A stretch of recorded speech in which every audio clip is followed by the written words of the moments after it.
Astrea stood motionless at the viewport, her silver eyes reflecting the stars beyond. At 23,000 years old, she had seen civilizations rise and fall, watched suns burn out, and witnessed the slow dance of galaxies. Yet the sight of Earth from orbit still struck her as peculiarly beautiful, if transient. "Commander Thalen requests your presence in the war room, Sentinel Astrea," came a voice behind her. She didn't turn. Humans moved so loudly, breathed so obviously. This one, Lieutenant Mercer, she had known for almost 3 Earth years, a significant portion of his brief existence, to her merely a blink. "The human delegation has arrived," he added nervously. Now she turned, her movements fluid as water. "So we are still pursuing this collaboration." Mercer nodded, his discomfort evident. All humans reacted similarly in her presence, a mixture of awe and instinctive unease. Evolution had programmed them to recognize predators, and the Valeri, with their silver eyes and unnaturally perfect features, triggered something primal in human awareness. "Tell Commander Thalen I will attend," she said, striding past him. The Krelliks had been pushing deeper into the shared territories, their hive ships consuming everything in their path. The Valeri Council had reluctantly acknowledged that humans, despite their primitive technology and ephemeral lives, fought with unexpected effectiveness against the insectoid invaders. Something about their chaotic battle strategies confused the hive mind tactics. In the war room, Commander Thalen, a relatively young Valeri at only 9,000 years, stood beside a broad-shouldered human in a battered Alliance uniform. "Sentinel Astrea," Thalen greeted her. "May I present Commander Elias Donovan. He has distinguished himself in the Proxima and Tau Ceti campaigns." The human's eyes met hers without flinching, unusual. Most looked away quickly. She assessed him clinically, approximately 30 Earth years, scarred face suggesting numerous battles, strong physique, but showing signs of recent injury by the slight favoring of his left side. "Commander," she acknowledged with the barest nod. "Sentinel," he replied, his voice deeper than she expected. "Your reputation precedes you." "As does yours, Commander Donovan. They say you disregard tactical protocols with alarming frequency." A smile touched his lips. "They also say I'm still alive, which is more than can be said for protocols." Thalen intervened smoothly. "Commander Donovan's unconventional methods have proven effective against the Krellik Queen ships. The Council believes combining his tactical approach with your experience could yield significant advantages." Astrea didn't bother hiding her displeasure. "I have fought the Krelliks across 17 systems. I do not require human assistance." "Not assistance," Donovan said, "partnership." His presumption was staggering. She turned to Thalen. "This is beneath my station." "This is your assignment," Thalen replied, his tone final. "The Artemis outpost has fallen. Proxima Centauri could be next. The Council has decided." She stiffened. The Council's decisions were absolute. "What vessel?" "The Starweaver," Thalen said. "Departure in 6 hours. Your mission is to assess Krellik movements near the threshold gate and eliminate the advance scouts before they can report back." Donovan shifted, drawing her attention. "My team is already aboard, 12 of our best." "12 humans," she said coolly. "How reassuring." "12 soldiers who have survived 3 Krellik encounters," he countered. "More than most can claim." Astrea turned back to Thalen. "I will fulfill the Council's wishes, but when this human's recklessness endangers the mission, remember my objection." "When we succeed," Donovan said, emphasizing the when, "feel free to take all the credit. I'm not interested in immortal approval, just stopping the Krelliks." She studied him again, nodding the determination in his stance, the intelligence behind his eyes. His kind lived such brief, urgent lives. Perhaps that explained their recklessness. They had so little time to accomplish anything meaningful. 6 hours, Commander," she said, turning to leave. "Try not to die before we depart. It would be inconvenient to replace you." As she walked away, she heard his quiet laugh. "Looking forward to working with you too, Sentinel." Preposterous, she thought. What could an immortal possibly learn from a creature whose entire civilization was younger than her personal memories? The Council was growing desperate indeed. But orders were orders. She would endure this human partnership, complete the mission, and return to more suitable assignments. How difficult could it be to keep one presumptuous human alive through a single mission? She had no way of knowing that Elia's Donovan would change everything, not just her mission, but her understanding of what eternity was worth. The Starweaver's engines hummed with the familiar resonance that had accompanied Astrea through countless millennia of space travel. 3 days into their mission, she had established a careful routine that minimized her interaction with the human crew, particularly their commander. Until the alarms shattered her meditation. "Sentinel to the bridge," the ship's AI announced. "Multiple Krellick signatures detected." She arrived to find Donovan already bent over the tactical display, his face illuminated by its glow as he directed his team. "3 scout vessels," he said without looking up. "Standard formation but moving faster than usual." "They've adapted their propulsion systems," Astrea observed, scanning the data. "Again." Donovan glanced at her. "You sound almost impressed." "The Krellicks evolve quickly. It is their only admirable quality." She moved to the weapons console, displacing the human operator with a gesture. "I will handle this." "With respect, Sentinel," Donovan said, "my team has a plan." She paused, silver eyes narrowing. "A plan that contradicts standard Valeri tactics, no doubt." "A plan that might actually work," he countered, then nodded to his communications officer. "Lieutenant Alvarez, share the tactical overlay." The display shifted, showing the Krellick formation and a complex series of maneuvers that seemed entirely illogical. Instead of engaging directly, Donovan proposed using a nearby asteroid field to mask their approach, then executing a series of unpredictable vector changes to confuse the hive mind coordination. "This is unnecessarily convoluted," she said dismissively. Donovan held her gaze. "The Krellicks expect Valeri tactics. They've been fighting you for 10,000 years. They don't expect this." "Because it's reckless and—" "Because it breaks the pattern," he interrupted. "You've been fighting them for millennia, but they're still here. Maybe that suggests a need for a new approach." The bridge fell silent. No human had ever interrupted her before. "You have precisely one opportunity to demonstrate the value of your creativity, Commander," she said coldly. "If it fails, I will resume command." Donovan nodded, then turned to his crew. "You heard the Sentinel. Let's not disappoint our immortal colleague." What followed was unlike any engagement Astrea had witnessed in her long existence. The human crew moved with remarkable coordination, executing maneuvers that seemed improvisational yet revealed underlying strategic brilliance. Donovan directed them with calm intensity, adapting in real time as the Krellicks responded. When the third scout ship exploded, leaving no survivors to report back to the hive, Astrea found herself momentarily speechless. "Mission accomplished," Donovan said quietly. "No casualties." "An effective approach," she admitted reluctantly. "Unorthodox but effective." His slight smile suggested he recognized the magnitude of her concession. The victory was short-lived. As they prepared to return to Alliance space, long-range sensors detected a Krellick destroyer, a vessel that shouldn't have been anywhere near the threshold gate.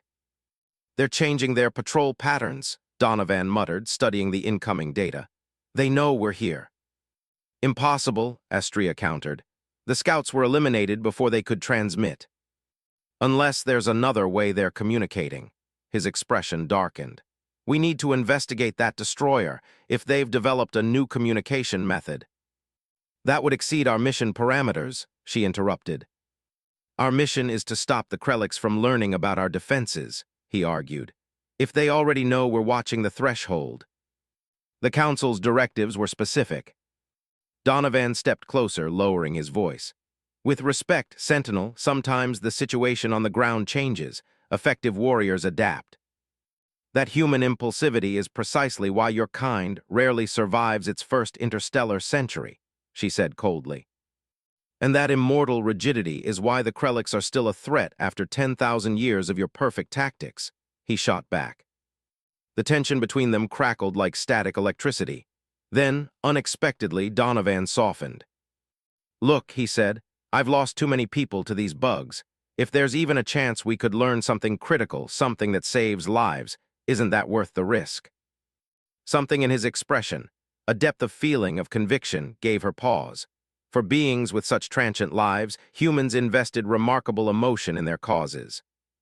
One reconnaissance drone, she conceded. Remote observation only.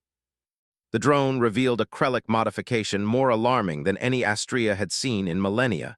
Neural transmitters capable of faster-than-light communication through quantum entanglement. The discovery would change everything about the war. As they dispatched the information to Alliance Command, the destroyer detected them. The ensuing battle forced the Starweaver into a damaged retreat, systems failing as they fled deeper into the asteroid field. When an explosion rocked the bridge, Astrea found herself thrown across the command center. As consciousness wavered, she was dimly aware of strong arms lifting her, of a voice urgently calling her name. She awoke in the medical bay hours later to find Donovan slumped in a chair beside her biobed, his face streaked with dried blood, uniform torn and burned. He had pulled her from the wreckage, Lieutenant Alvarez informed her, carrying her through collapsing corridors as the ship's emergency bulkheads sealed around them. Observing his sleeping form, the rise and fall of his chest, the evidence of mortality in each small mark and scar, Astrea felt something unfamiliar stir within her. This fragile creature had risked his brief existence for her eternal one. Perhaps, she thought with unexpected disquiet, there were forms of courage she had yet to fully comprehend. The Starweaver limped back to Alliance space, operating on minimal power while repairs continued.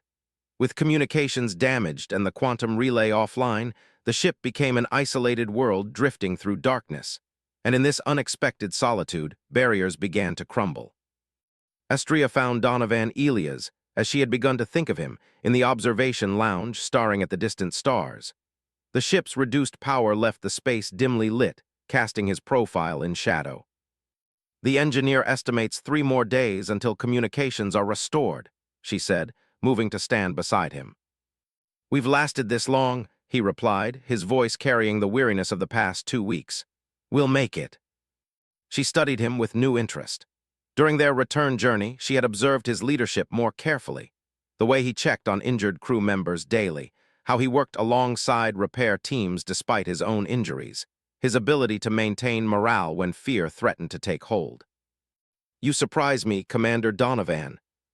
He glanced at her, a hint of amusement crossing his features. "Is that a compliment, Sentinel?" "An observation." She turned toward the stars. "Humans are not known for their resilience among my kind. We see your brief lives and assume corresponding fragility of spirit." "We're too busy living to worry about lasting forever," he said simply. The statement lingered between them, unexpectedly profound. "Does it not trouble you?" she asked, genuine curiosity in her voice. "Knowing your existence is merely a moment in cosmic time." He considered this, then shrugged slightly. "Maybe the brevity is what gives it meaning. You have eternity, where's the urgency in that?" No Valeri had ever spoken to her with such direct challenge. Strangely, she found she did not mind it from him. "I have witnessed the rise and fall of civilizations, seen stars born and die," she said quietly. "There is meaning in bearing witness to the universe's great cycles." "Bearing witness isn't the same as participating," he countered, turning to face her fully. "When's the last time you felt truly alive, Astrea, not just existing but alive?" The question struck her with unexpected force. She had existed for millennia, but when had she last felt the raw intensity that seemed to drive this human's every action? "You assume your way of experiencing existence is superior because it is more intense," she said, but there was less certainty in her voice than usual. "I assume nothing," he said softly. "I'm just asking if immortality comes with costs you never talk about." Their conversation was interrupted by an alert, another system failure requiring attention. But something had shifted between them, a door opened that could not easily be closed. In the days that followed, they found reasons to seek each other's company. She shared stories of ancient worlds he would never see. He described the fierce joy of human celebrations, the complex beauty of art born from the awareness of mortality. She began to see in him something she had never expected, depth beyond his years, wisdom despite his youth. The night before communications were restored, they found themselves alone in the ship's small arboretum, surrounded by plants from a dozen worlds. The air hung heavy with alien fragrances, and the dim emergency lighting created pools of shadow between the green. "We reach Alliance space tomorrow," he said, his fingers brushing a luminescent flower from Proxima Centauri III. Yes, she agreed, suddenly aware of how close they stood. Your crew performed admirably under difficult circumstances. High praise from an immortal, he smiled, but it didn't reach his eyes.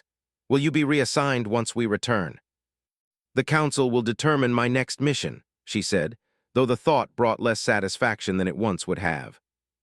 It's been educational working with you, Sentinel. Something in his formal tone sparked an unfamiliar ache. You may call me Astrea when we are not on duty. His eyes met hers, and in them she saw the intensity that made his kind burn so brightly in their brief time. Astrea, he said, her name transformed in his voice. She didn't know which of them moved first. Perhaps they moved together, drawn by forces ancient as stars yet new as dawn. His lips found hers, warm and urgent, and for the first time in thousands of years, Astrea felt time stop, not in the endless continuity of immortality, but in the sharp, sweet suspension of a moment that mattered. His hands trembled as they traced the contours of her face, her neck, the curve of her shoulder. She felt the rapid beat of his heart, so different from the measured rhythm of her own. When they broke apart, his breathing was ragged, pupils dilated in the dim light. This is unexpected, she whispered. Unexpected, he agreed, but not unwelcome. Her answer was to draw him back to her, discovering hunger she had forgotten existed. That night became the first of many. As the war intensified, they found themselves assigned to continued joint missions, their proven effectiveness together outweighing any concerns about fraternization. In stolen moments between battles, they explored each other, not just physically, but the landscapes of their vastly different experiences, perspectives, dreams. When Astrea realized she was carrying his child, it seemed both impossible and inevitable. The physician who confirmed it, an ancient Valari healer named Thalion, looked at her with concern that transcended clinical interest. This is unprecedented in recent history, Sentinel, he said gravely. A Valari human conception. There are complications you must understand. The complication was simple and devastating. Her immortal physiology was incompatible with nurturing human life.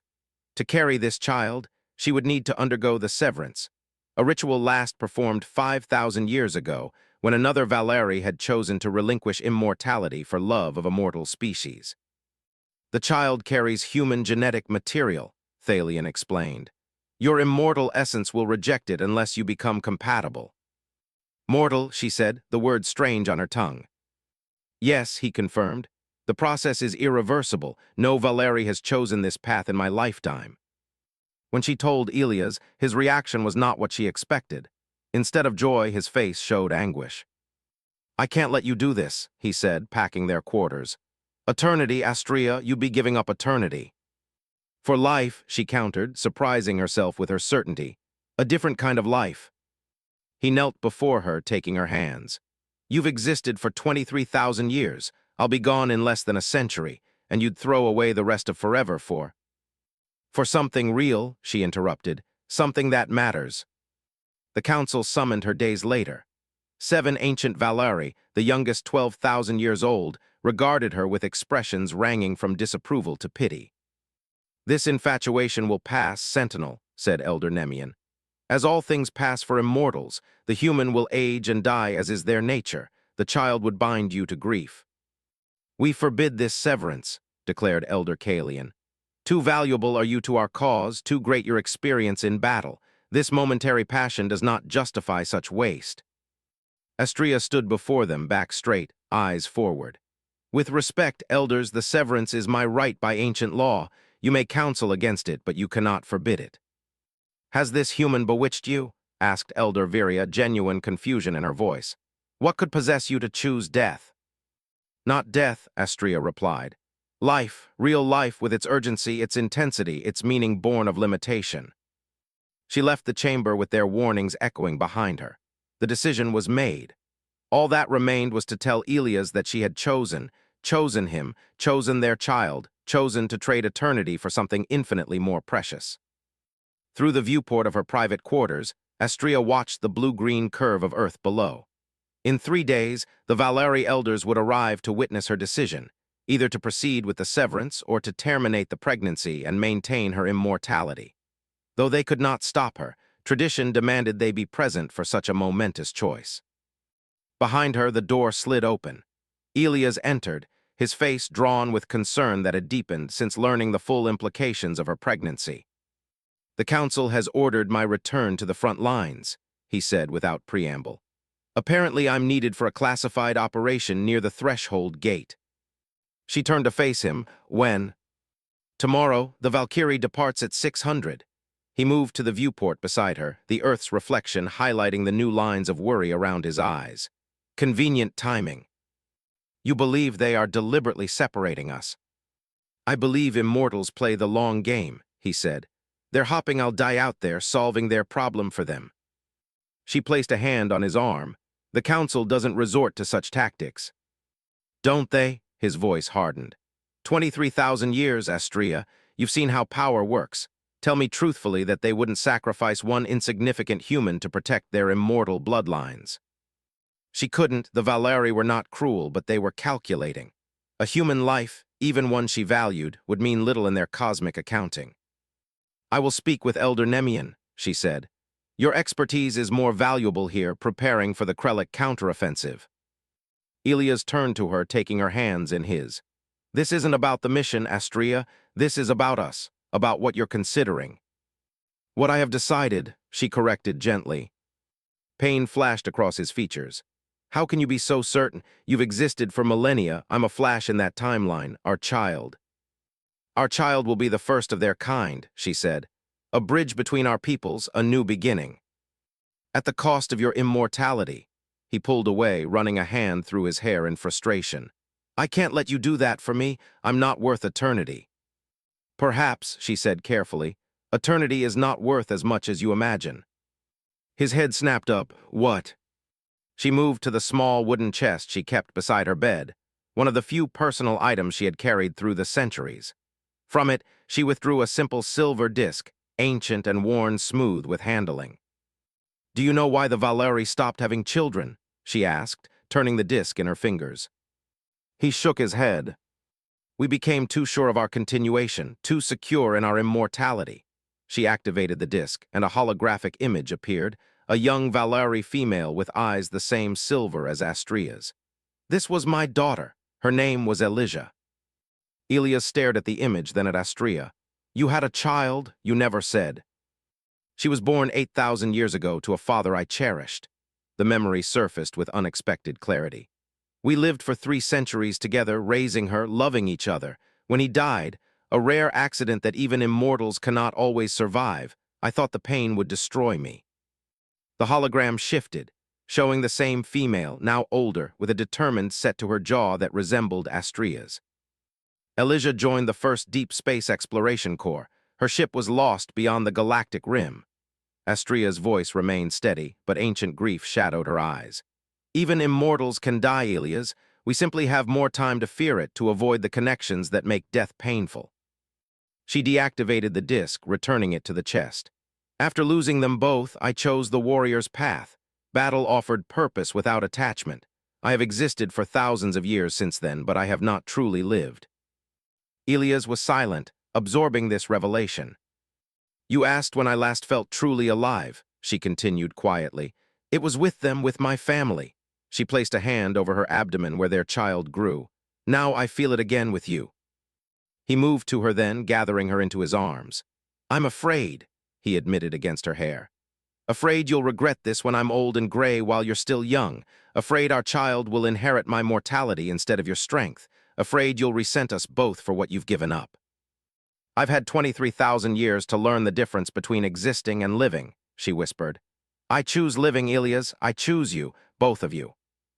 The next morning, she accompanied him to the Valkyrie's docking bay. As officers and crew bustled around them, they stood in a small island of stillness. "I'll return before the elders arrive," he promised. "This mission is straightforward reconnaissance, 2 weeks at most." She nodded, maintaining the composed facade expected of a Valeri sentinel in public. "The severance ritual requires 3 days of preparation. There will be time." He touched her face briefly, a gesture that would seem casual to observers but carried the weight of their private understanding.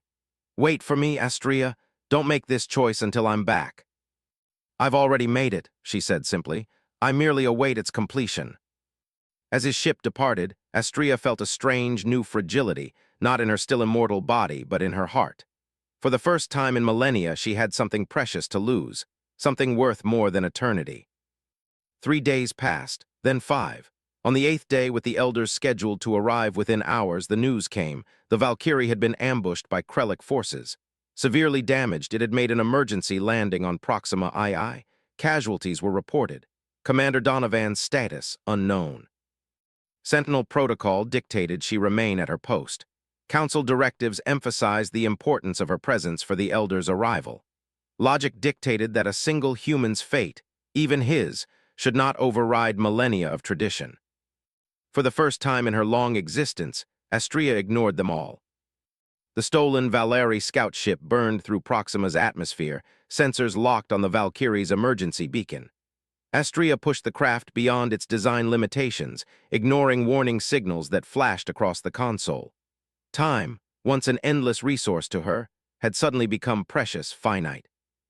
Proxima II's barren landscape stretched below, rust-colored plains broken by jagged mountain ranges. The Valkyrie had come down in a narrow valley, its hull breached, debris scattered across nearly a kilometer. As she landed nearby, her sensors detected multiple life signs and multiple Krellic biosignatures converging on the crash site. She armed herself with ancient weapons few humans had ever seen, Valeri tech designed for single combat against multiple opponents. Then she went hunting. The first Krellic scout never saw her coming. The second managed a partial warning screech before she severed its neural stem. By the fifth, the hive mind had recognized the threat, and they attacked as one unified entity. She fought with the precision of 20,000 years of warfare, but also with something new, a desperate intensity born of fear. Not fear for herself, but for Ilias, for their future. When she reached the Valkyrie's shattered hull, she found the survivors barricaded in the command center, using failing shield generators to hold back the Krellic swarm. Lieutenant Alvarez's face showed shocked recognition when Astrea cut through the sealed door. "Sentinel how?" "Commander Donovan," she interrupted. "Where is he?" Alvarez pointed to a makeshift medical area where a figure lay motionless under emergency thermal shielding. The ship's medic looked up at her approach, his expression grim. "Multiple trauma, internal bleeding, spinal damage," he reported clinically. "We've stabilized him, but without proper medical facilities." Ilias' face was ashen, dark bruises mottling his skin where the crash harness had impacted. His breathing came in shallow gasps. When she touched his hand, his eyes flickered open, focusing slowly. "Astrea," his voice was barely audible. "You shouldn't be here." "Silence," she commanded, though her tone held none of its usual authority. "Save your strength." A weak smile touched his lips. "Looking for a replacement already." She felt something hot and unfamiliar stinging her eyes. In 23,000 years, she had never wept. Now moisture gathered and fell, shocking her with its physical manifestation of emotion. "The elders have arrived," she told him, brushing hair from his forehead. "They await my decision." "Tell them," he coughed, wincing at the movement. "Tell them you reconsidered, that you choose immortality." Her hand stilled. "You still wish me to abandon our child." His fingers weakly squeezed hers. "I wish you to live, Astrea.